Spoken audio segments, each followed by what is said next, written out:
कपड़े धोने वाली बहू। शादी के पहले से ही विभा को कपड़े धोने का बड़ा शौक था। कभी नल के नीचे तो कभी तालाब के पास। अरे मेरी नीली वाली लुंगी नहीं दिख रही है। विभा की अम्मा, कहाँ रखी है लुंगी? अरे वो तो विभा ने परसों ही धोकर रखी थी आपकी अलमारी में, देखो वहीं होगी। वो ना मैंने आज धो दी, मुझे लगा कि गंदी हो गई होगी। अरे कैसे गंदी हो गई थी? उसे तो मैंने पहना भी नहीं। हे भगवान, इस लड़की के कपड़े धोने की आदत से परेशान हो गया हूँ मैं। जितना तो घर में राशन नहीं आता, उससे कहीं ज्यादा डिटर्जेंट पाउडर का खर्चा है। इसकी शादी करवा दो, शादी जाए अपने घर में ही करे काम, फिर चाहे घर के कपड़े धोने हो या पूरे गांव के। हाँ ठीक बोल रही हूँ, देखता हूँ मैं कोई लड़का। वो दिन भी आ जाता है जब विभा को देखने लड़के वाले आ जाते हैं। लड़की मुझे अच्छी लगी। होने वाली सास कहती है, बेटी अगर कुछ पूछना है तो पूछ लो।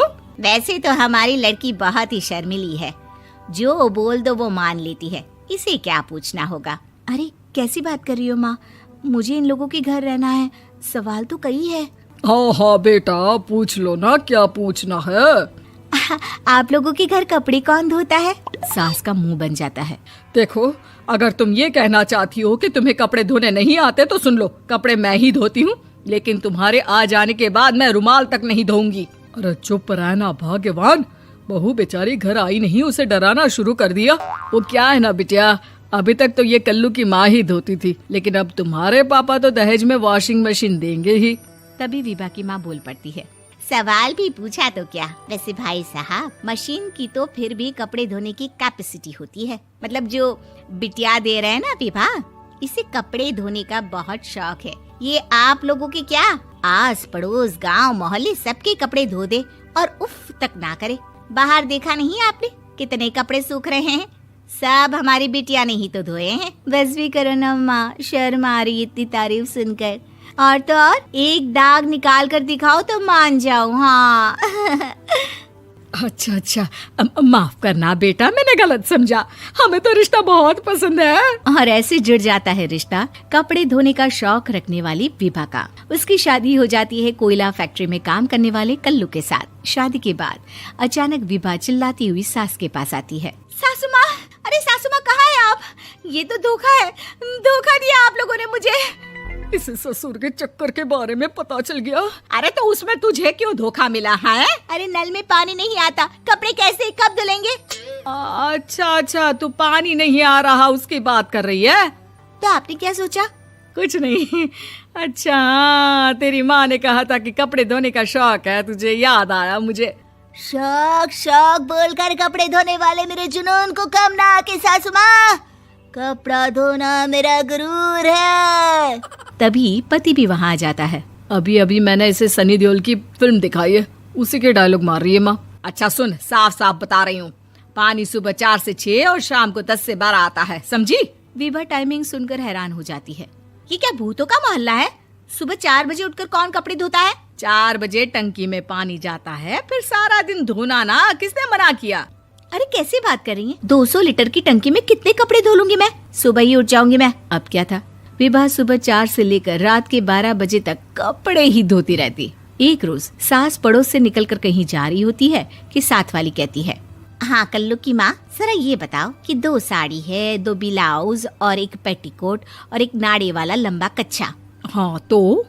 अरे तो क्या, कितना लोगी धुलाई ये बताओ। धोबन दिख रहे हैं हम क्या? हमारे पति सरकारी नौकरी से अभी रिटायर हुए हैं और बेटा सुपरवाइजर है कोयला फैक्ट्री में। धोबन समझ रखा है हमें? हाय रे कल्लू की अम्मा, माफ कर दो, वो तो मोहल्ले में यही सब बता रहे थे कि तुमने बहू को कपड़ा धुलवाने के काम में लगा दिया है। सास को पड़ोसन की बात सुनकर गुस्सा आ जाता है। वो घर पहुंचती है जहां घर के बाहर ही इतने सारे कपड़े सूख रहे होते हैं जितने कि किसी धोबन के घर पर। अरे ओ कल्लू की दुल्हन, बाहर निकल। माँ जी यहीं आ जाओ, बाथरूम में चादर धो रहे हैं हम। अरे अभी हम धोते हैं, तुमको बाहर निकलो। ये आस पड़ोस वाले बोल रहे हैं कि हम बहू से कपड़े धुलवा कर उसे कपड़ा धोने वाली बना दिए हैं। अरे छोड़ो ना माँ जी, किन लोगों की बातों में आती हो? आस पास के लोगों का तो काम ही होता है कि वो किसी तरह सास बहू को लड़ा दे। बहू सारे घर के कपड़े धोती है, ये क्या कम है? बोलिए। सास को भी लग जाता है कि वो बहू का ये सनकीपन नहीं छुड़वा सकती, इससे अच्छा है कि खुद ही चुप हो जाए।